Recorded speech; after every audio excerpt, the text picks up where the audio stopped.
Good afternoon, everybody. Welcome to the United Stand, covering the press conference today, looking ahead towards the Everton game with Ralph.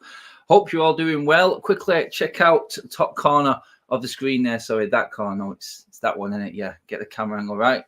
Just a few hundred away from 1.3 million. So do make sure you hit that like button, hit the subscribe button on United Stand as well. Bottom right-hand corner there, guys. Let's get to 1.3 million today. Press conference it is, looking ahead. I think we already know what's needed. I think we already know what we need to do to win this game. And Ralph pretty much gone straight into it. We'll touch on the team news first of all, because obviously our first question on press conference, team news, who's fit, who's not. Bit of a bombshell on the team news front, to be honest, with no Varane. I mean, Shaw still injured. Ralph's talking about him taking bolts out of his leg and all sorts. So 3 weeks more at least for Luke Shaw. That's going to be a big chunk of the season. So, I mean, for me, that just cries out, just play Tellers till the rest of the season for me. Forget about Luke Shaw. Let him recover properly, and let him just recover, and let Tellers try and earn his place in this team for when the new manager comes. Everyone deserves a shout. I don't think we should be rushing Luke Shaw back at all this season now, in my opinion. Taking bolts out. I mean, I can't see that being rushed back. And like they said, 3 weeks at least. Could be the end of the season for Luke Shaw. We'll see. They'll probably try and get him back at some point, no doubt. But it'll be interesting to see if they do try it. No Scott McTominay. Probably. Do you know what? It probably makes me sound harsh, doesn't it? But best news of the press conference for me, I thought he was diabolical against Leicester. I thought it was absolutely dreadful and was a waste of time. One of them Scott McTominay performances where, you just expect it every now and then. He has a good one. 3 or 4 bad ones, another couple of good ones, not consistent enough. Ralph's touched on that as well. We'll touch on that as well when he was asked that question about how we're going forward. But yeah, so Varane out, Shaw out, Scott McTominay out, and of course the never-ending saga of Edison Cavani. Just leave. My God, I'm looking at it now thinking, my God, why did Ole Gunnar Solskjaer have to convince Cavani to stay? Do you know what I mean? We could have brought someone else through who was going to be more reliable and give us an option. Since we've lost all our strikers, he's just not been available for us. And it's been a complete and utter, dare I say it, waste of time. Another waste of time. Varane, again, we knew he had injury problems before he came to the club. We're just getting the brunt of it at the moment, aren't we, with all these injuries? And the ones that you sort of knew had injury issues going forwards are the ones that are, when chips are down and we really need them, ones that are failing us. Not their fault. You got to listen to your body and all that and everything. You have to pay attention to what you are capable of actually doing. You have to be able to perform to the top, to the best of your ability when you're on the pitch. But ultimately, you just got to look at it. That record with injuries is absolutely shocking. So what does that mean at weekend? Does that mean that we've got Maguire and Lindelof? Oh, God, that's not a combination I'm looking forward to seeing, to be honest. We've seen that fail many a times through this season and absolutely been shocking through many a times and points at this season in big games as well. And this is a big game. Best bit about team news is Cristiano Ronaldo's back. We actually have a forward who can score. So there's a positive. You got to look at it that way and go, well, at least we've got a striker back, even though he's an inverted striker. But we do know leading goal scorer when you need to win a game. It's always more handy having him in the team. And to be honest, we're going to need him against Everton tomorrow. We are really going to need Cristiano Ronaldo to show up and be the Ronaldo that we all know he can be. And to be honest, before he was out, international duty, fine. But before he was out, he was one of our better players again, performing and doing his job. He's going to have to do it again, all on his own, I think, looking at how much form the rest of our team's in. So, yeah, hopefully we do see the Ronaldo of the Spurs game, at least. That's what I'm looking at. That's what we need. RANGNICK on the Everton game itself. I'll just go through RANGNICK's quote. He says, for tomorrow, it's definitely the most important part. It's character, energy and commitment. Winning the game in the atmosphere, that will be probably pretty similar to the one at Leeds. We're all aware of the importance of the game for both sides. For me, game plan and tactics is one thing for tomorrow. But probably the most important thing is the mentality and attitude. Yes, Ralph, singing from my hymn sheet. It is all about what is up there. Forget your tactics. Forget playing this system and that. Forget, like what Ricky says, piling in as many defensive midfielders as possible. If you haven't got it upstairs, it ain't going to work no matter what tactics you put on the board. And like he says there, attitude, mentality, that is the only way that this team will win another game this season. That is the only way. And tomorrow against Everton, unless they are showing them the mentality and the attitude, like Ralph says, the character, the energy, the commitment, all of them words, he's throwing them out there and he's putting it in the hands of the players, because you set the stall out, you send the players out, and if they don't do their job or they don't fully commit, like he says, commitment is a big word in that quote there, commitment to actually doing what the manager wants you to do, you ain't going to win jack. It's simple as that. You ain't winning nothing. And for me, he nailed it, absolutely nailed it. Breath of fresh air. I said in the last press conference last week when I covered it before the Leicester game that Ralph just needs credit for what he's actually done, because he's done it again. He's threw the players under the bus and left it with them. And I love him for it, because there's no escape. I remember, was it about 3 seasons back now, the famous Ole Gunnar Solskjaer quote, having just walked out of Everton being smashed 4-0, you won't see some of these players playing a Manchester United shirt again. Well, we're back at Everton again and we're in the doldrums. This is 2 teams in diabolical form. It's probably the most exciting game of the weekend, barring City and Liverpool, because it's the worst game, if it makes sense. And it is going to be one of them blood and thunder sorts of game. Everything's on the line for Everton.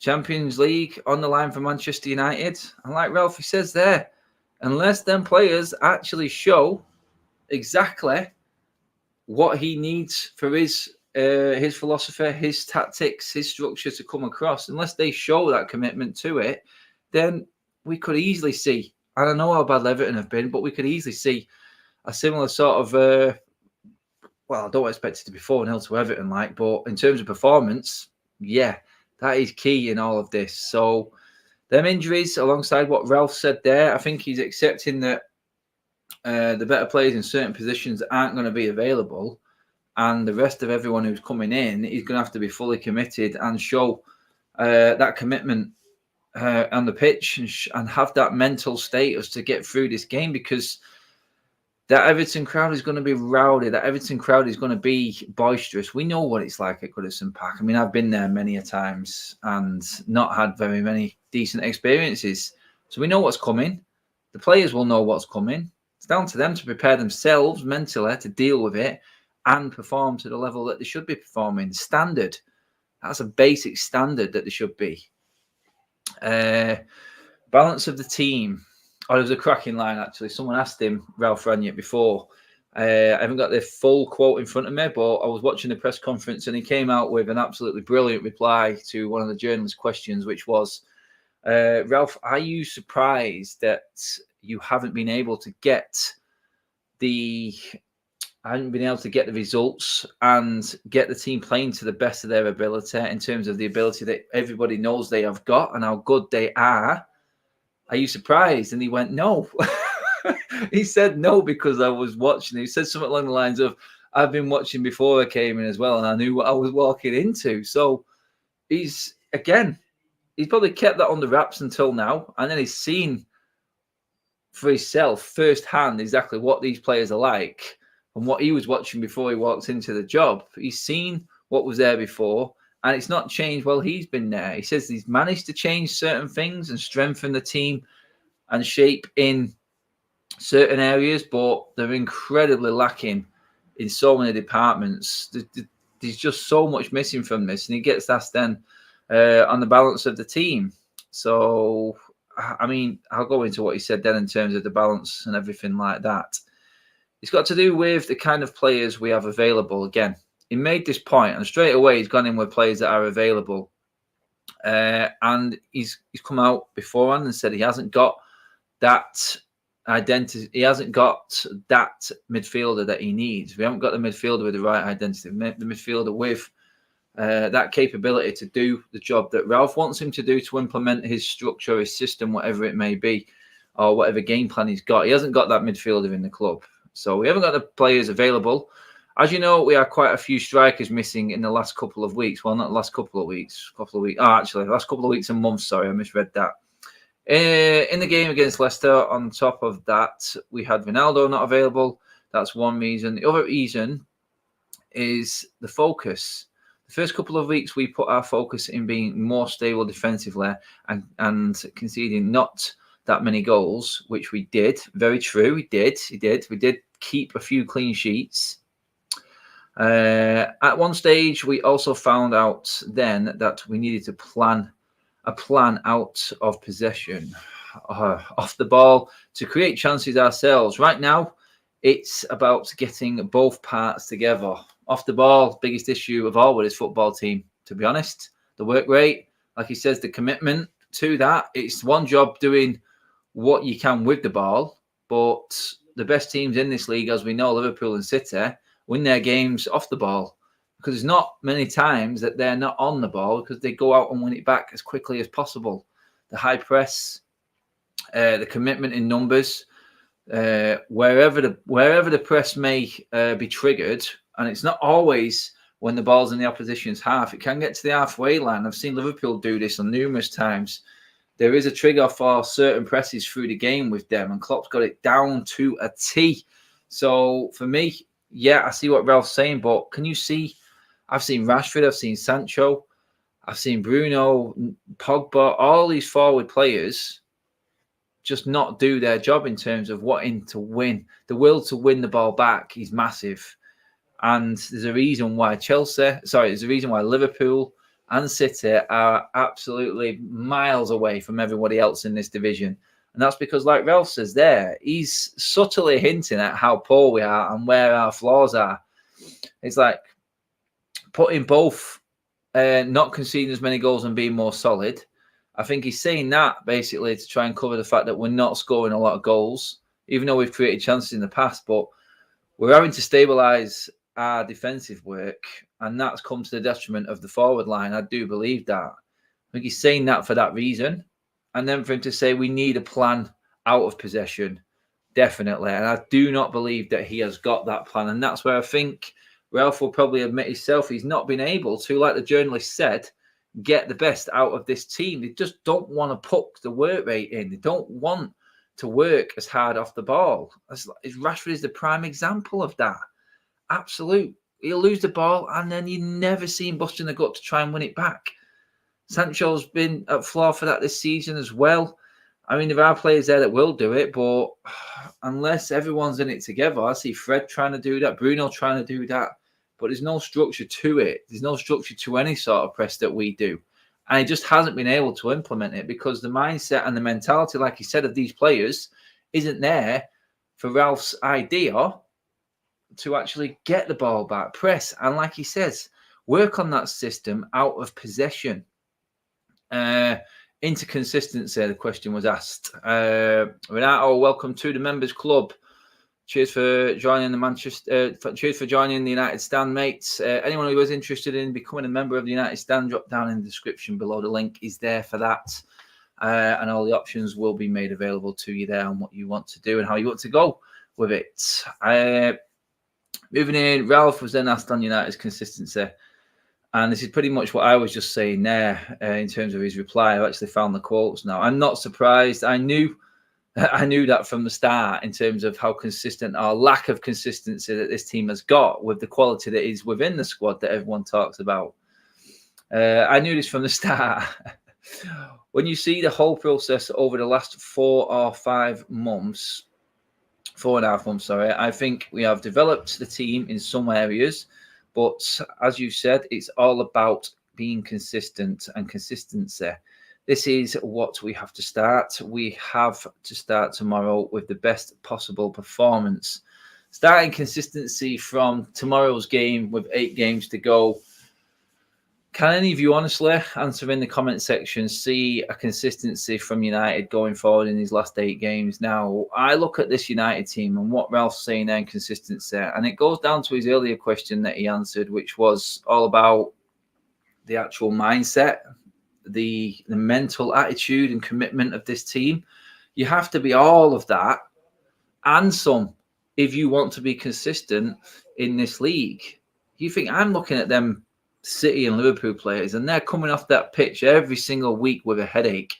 The concentration level that they have to be at to be consistently that good, season in, season out. And I think I heard Klopp in his press conference talking about it when he was saying he thinks the competition between City and the standards that they've set have made both teams better. They've made City better, they've made Liverpool better by the competition and the high level of expectation and standards that they set. They've made themselves better, and that's why they've moved away.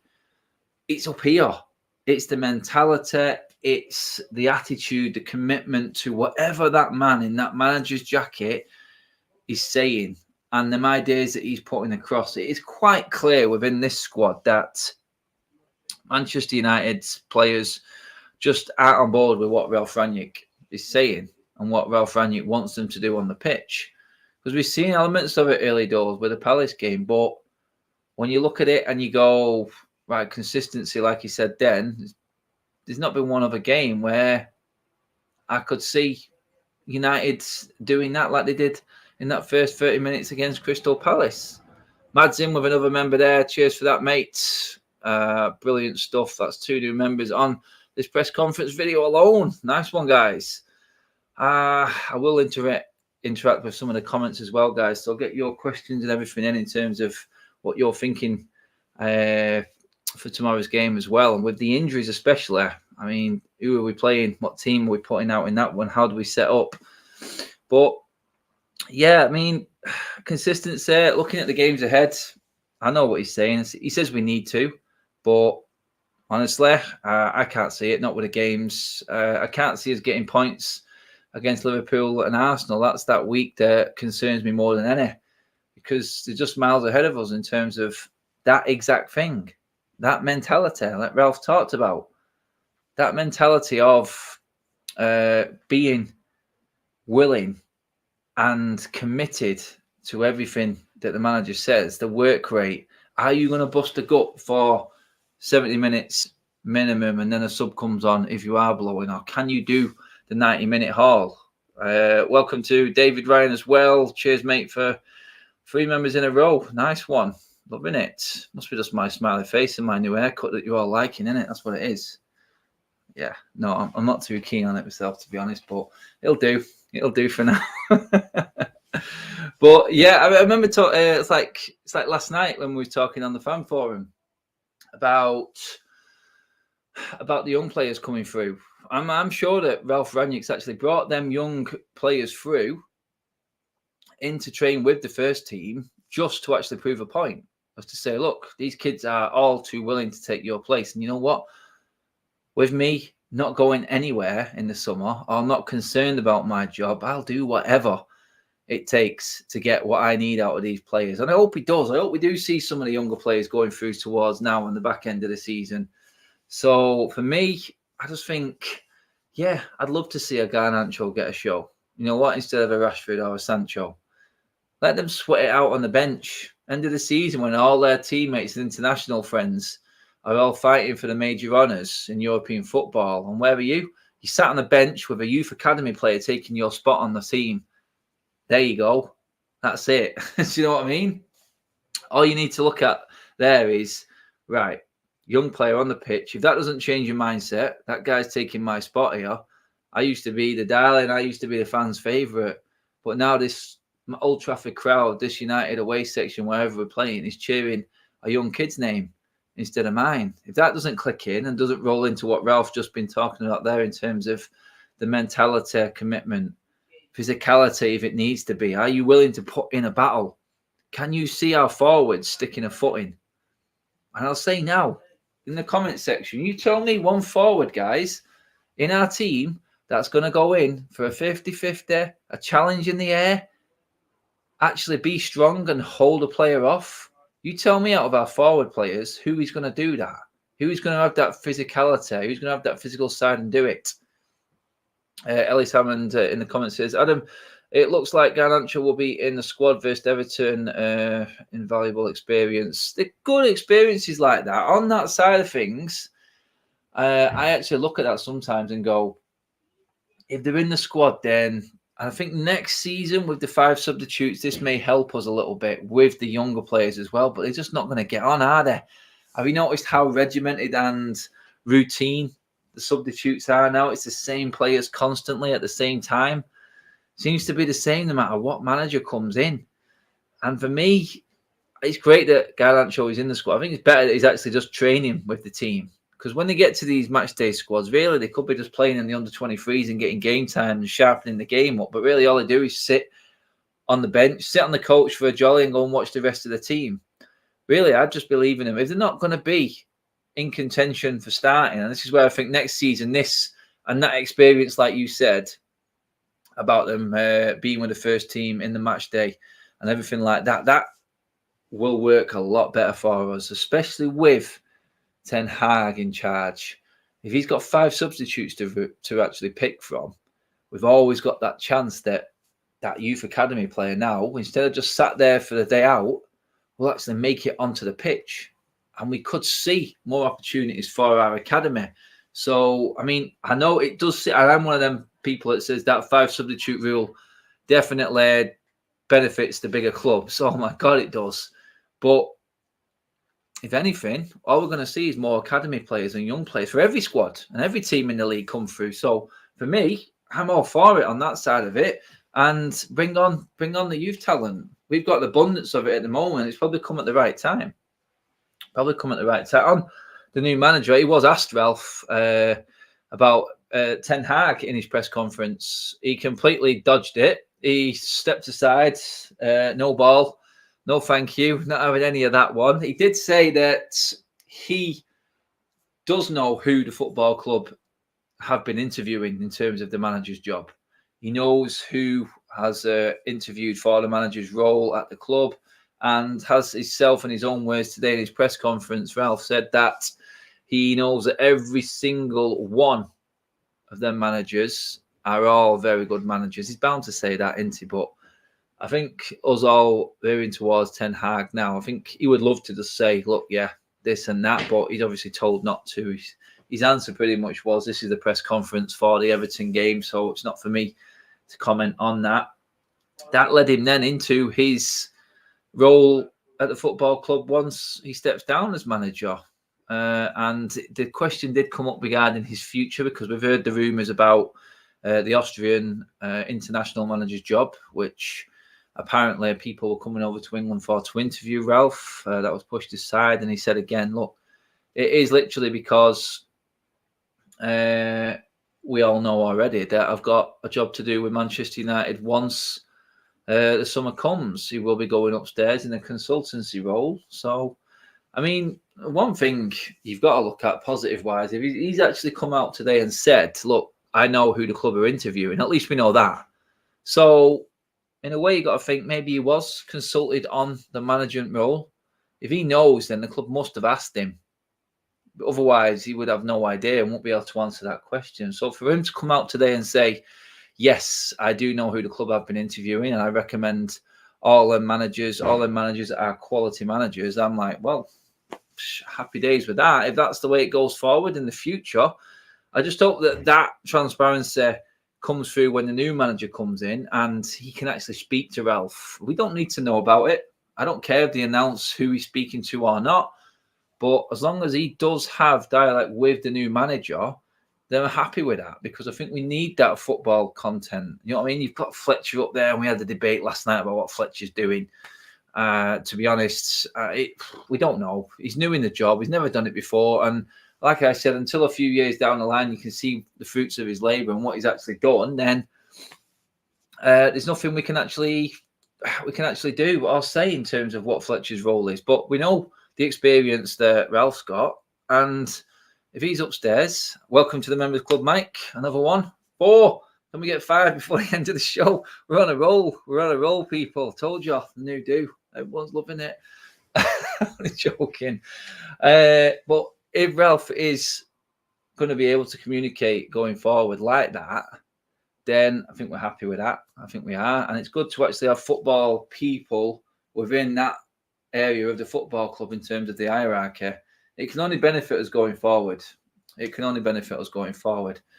Guys, get your comments in as well.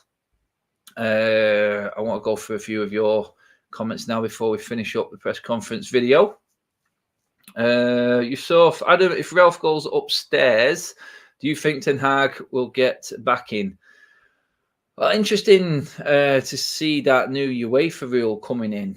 Apparently, there are substantial funds coming into the football club for the manager to spend. There are substantial funds there, apparently, but there is a new UEFA rule which is replacing. Comment of the day right there. Nice one. Cheers, mate. The new UEFA rule coming in, which is replacing the financial fair play. About how much? What was it? I think it was 60% of your earnings or something like that is the maximum you can spend going into transfer windows. A £67 million budget. Obviously, there is a leeway leading into that. I think it's 90% at first, and then it drops down where it will eventually just stay at 60%. That is the new rule that's coming in. So I think there's a lot more involved with it. There's a lot more reading up I need to do on that. But in terms of backing right now, I think it'd have to be now. Otherwise, going through into the future, I do think that it is going to be very limited what we spend. So that, if that's the case, then you'd have to look at it and go, well, the Glazers are going to be forced into putting funds into the infrastructure. Big message coming up here in capitals. Morris, you grabbed my attention with the capitals and a long message. I don't think Ten Hag will come in and change the captaincy role right away. We are lacking proper leadership with everything else. I mean, I hope so. I do think that everyone is hoping that he gets full power when he comes in, Ten Hag. That's going to be key.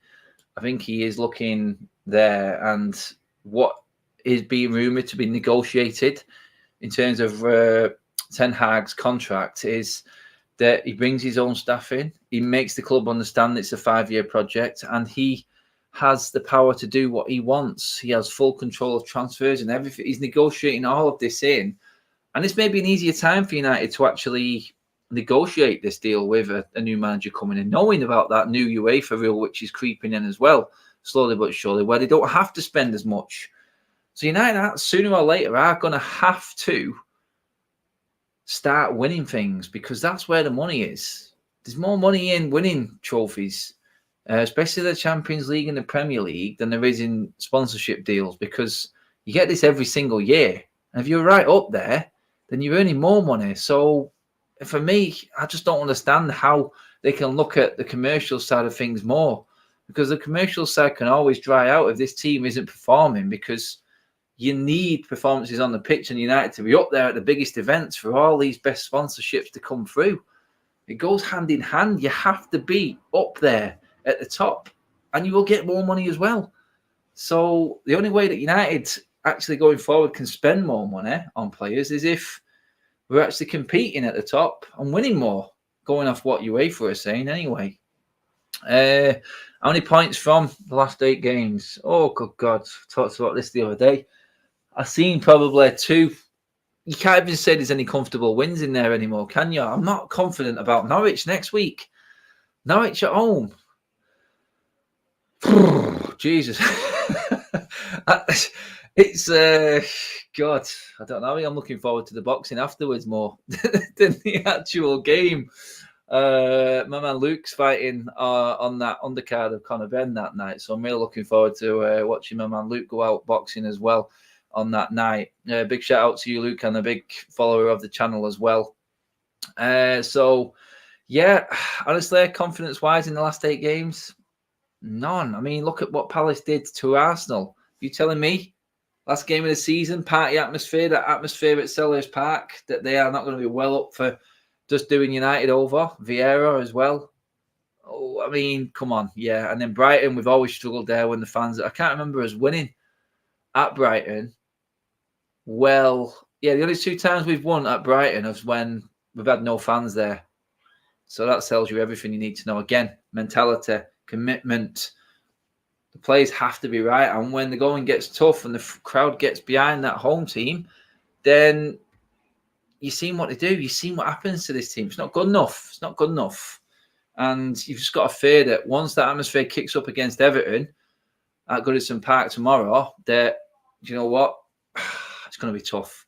It is going to be tough. But Ralph's called it out. Ralph called it out. And for me, everything he said in his press conference today was bang on the money. It was absolutely to point, putting players in the spotlight. And you know what?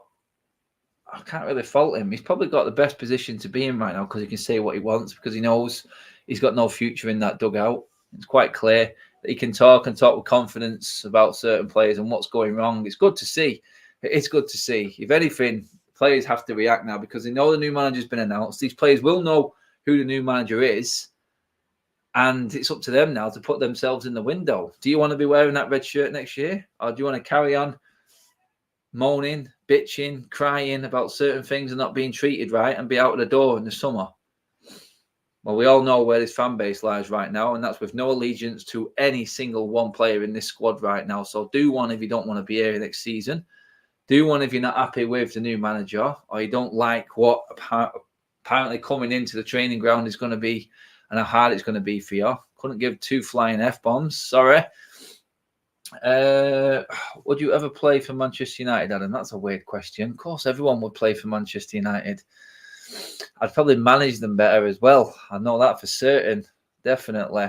But yeah, that pretty much sums it up, guys. We're done with the press conference. Watch out. I mean, we're back on. Mark's back on later tonight, and then I'm back all day tomorrow. As you know, road trip video will be up. Fan vlogs for the Everton game. The fan forum will be back with the guys straight after the Everton game. I mean, are United going to really kill the weekend? First game of the weekend, 12:30 kickoff. Trust United just to blow up the weekend early doors and put us all in deep depression again. This Everton team is there for the taking, but I'll go into that more on my road trip video. I'll get into the details of the game on that side of it. But guys, cheers for tuning in. 4 new members on United Stand today, and we are touching up on 1.3 million subscribers, guys. Hit that subscribe button. Hit the like button before you get out of here. And I will see you for the road trip tomorrow. That will be up early doors. I'm thinking around about 9 o'clock, I think I'll be up there.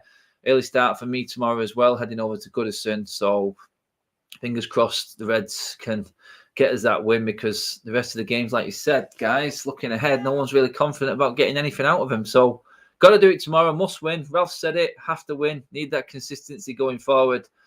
Like, share, and subscribe. Like I just said, thank you for all the comments. Absolutely on point. Cheers for watching, everybody. I will see you tomorrow.